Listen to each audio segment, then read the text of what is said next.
महाभारत के युद्ध के बाद विधवाओं का क्या हुआ। नमस्कार दोस्तों, मेरा नाम है आशीष कश्यप और आप सभी का हमारे YouTube चैनल पर स्वागत है। तो चलिए चलते हैं। महाभारत युद्ध के बाद विधवाओं का क्या हुआ।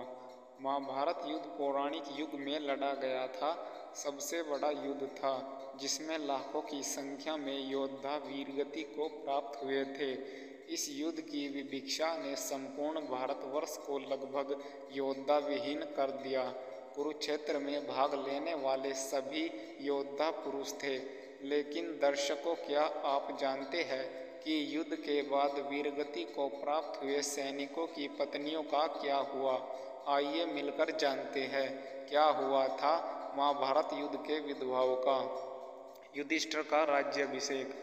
इस कथा का वर्णन महाभारत ग्रंथ के आश्रमवासी पर्व के 33वें अध्याय में पढ़ने को मिलता है।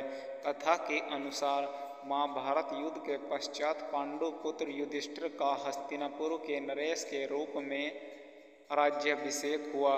उसके पश्चात पांचों पांडव राजकाज के साथ साथ अपने ज्येष्ठ पिता धृतराष्ट्र, बड़ी माँ गांधारी और माता कुंती की दिन रात सेवा किया करते थे। पांडवों की सेवा से धृतराष्ट्र और गांधारी धीरे धीरे अपने पुत्रों के शोक से बाहर आ गए। इसी तरह 15 वर्ष का समय बीत गया। तब एक दिन धृतराष्ट्र ने युधिष्ठिर से कहा, युधिष्ठिर, अब हम अपना बचा हुआ जीवन वन में बिताना चाहते हैं, इसलिए हमें जाने की आज्ञा दो। अपने ज्येष्ठ पिता की बातों को सुनकर युधिष्ठिर दुखी हो गए, परंतु विदुर के समझाने पर उन्होंने धृतराष्ट्र संहिता, गांधारी माता कुंती और विदुर को वन जाने की आज्ञा दे दी। उसके अगले दिन धृतराष्ट्र, गांधारी, कुंती, विदुर और संजय सन्यासी का रूप धारण कर वन को प्रस्थान कर गए।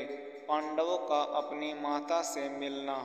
इसके पश्चात पांचों पांडव अब हर समय अपने प्रजा की सेवा में लगे रहते। पांडवों की सेवा से हस्तिनापुर की प्रजा तो खुशहाल थी, लेकिन अपने युद्ध में विधवा हुई स्त्रियों के शोक में अक्सर रोया करती थी, पर इसका आभास अपने राजा को न होने देती।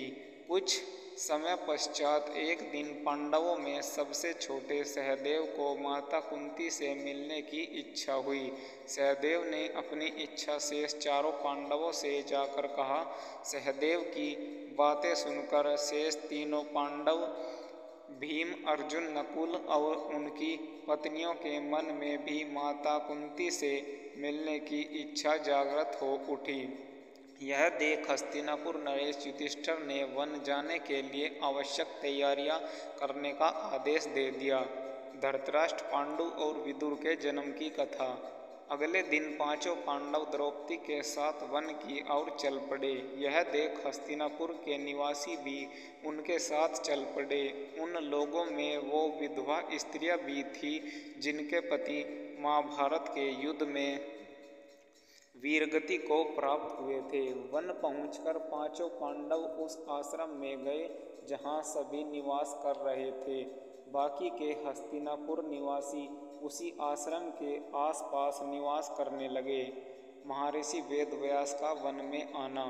कुछ दिन पश्चात एक दिन महर्षि वेदव्यास उस आश्रम में पांडवों से मिलने आए, परंतु वहां महर्षि वेदव्यास ने देखा कि पांडव सहित हस्तिनापुर के सभी निवासी भी युद्ध में मारे गए, अपने परिजनों के शोक में डूबे हुए हैं। यह देख महर्षि वेदव्यास ने सभी से कहा कि आप लोग युद्ध में वीरगति को प्राप्त हुए अपने परिजनों को याद मत करिए। वे सभी स्वर्ग या फिर दूसरे लोकों में सुखी पूर्वक निवास कर रहे हैं। वे सभी अपने अपने लोकों में अति प्रसन्न हैं, परंतु महर्षि वेदव्यास के इन कथनों से भी उन लोगों का शोक दूर नहीं हुआ। तब महर्षि वेदव्यास ने सभी से कहा कि अगर आप लोगों को मेरे द्वारा बातों पर विश्वास नहीं हो रहा है, तो आज रात मैं आप सभी को अपने परिजनों से मिलवाऊंगा। यह सुन सभी पांडव सहित सभी के चेहरों पर हल्की मुस्कान उभर आई। व्यास का विधवाओं को समझाना। जिस आश्रम के आसपास सभी निवास कर रहे थे वह गंगा नदी के तट पर स्थित था। शाम को सूर्यास्त होने के पहले महर्षि वेदव्यास सभी को लेकर गंगा के तट पर पहुँचे। फिर सूर्यास्त के बाद उन्होंने अपने तपोबल से महाभारत युद्ध में मारे गए सभी योद्धाओं का आह्वान किया। महर्षि के आह्वान से सभी योद्धा एक एक कर गंगा जल से बाहर निकलने लगे। अपने मर्त्य परिजनों को अपने सामने खड़ा देख पांडव सहित हस्तिनापुर के सभी निवासी खुश हो गए।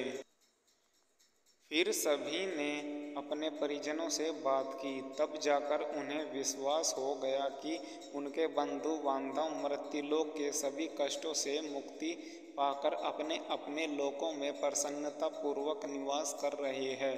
तत्पश्चात सभी के मन जो अपने परिजनों के लिए शोक व्याप्त था वह समाप्त हो गया। विधवाओं का परलोक गमन। कुछ समय बाद युद्ध में मारे गए योद्धा एक एक कर गंगा जल में डुबकी लगाकर अदृश्य होने लगे। यह देख महर्षि वेदव्यास ने विधवा स्त्रियों से कहा कि जो स्त्रियां अपने पति के साथ उनके लोक जाना चाहती है वह गंगा में इस पवित्र जल में अपना जीवन त्याग कर जा सकती है। महर्षि के इतना कहते ही सभी विधवा स्त्रियों ने गंगा जल में डुबकी लगाकर को त्याग दिया और सभी अपने अपने पति के लोक चली गई। ऐसी ही कहानियाँ पढ़ने के लिए हमारे चैनल को सब्सक्राइब करें। धन्यवाद।